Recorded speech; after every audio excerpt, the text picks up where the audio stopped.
On décide de nous casser. Vous savez, coup de main, il me reprend et nos verres. C'est par cette autoconsolation que la première à s'installer dans les rayons du stade Mathieu Kérékou nous accueille.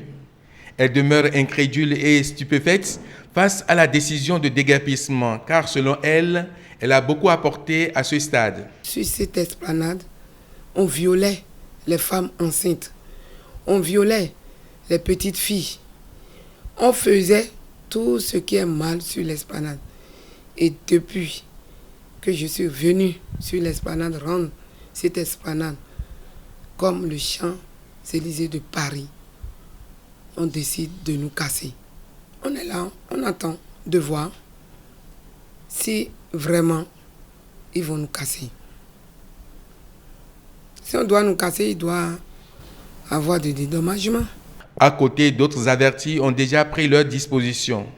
On a dégagé tout ce qu'on avait installé comme bâche, tout ce qu'on avait installé, on l'a dégagé. Pour l'instant, satellite diffusion s'est transformé en satellite diffusion mobile. Plus loin, impossible d'indiquer le portail du lycée Koulibaly par cette plaque indicative. Elle est avalée par l'installation de ce restaurant. Les propriétaires reconnaissent qu'ils se sont installés sur l'emprise du domaine public, mais demandent, comme d'ailleurs dans la plupart des cas, un moratoire. On ne veut pas qu'on casse actuellement avant le 31. On peut attendre après la fête. Là, on va parler.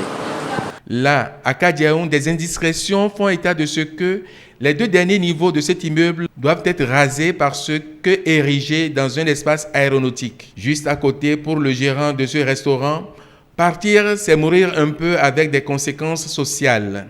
Il est prêt à dégager avant que l'autorité ne vienne. C'est vraiment très dur, c'est vraiment un coup très dur qui va arriver. Mais nous n'avons pas le choix.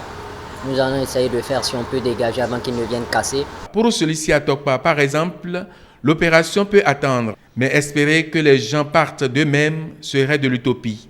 Je ne suis pas pour passer si on décidait de laisser enlever même des gens, seraient toujours têtus. Ça ne va pas passer.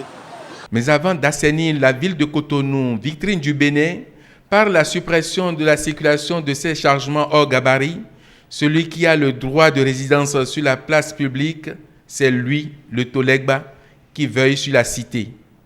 Ce n'est qu'un constat.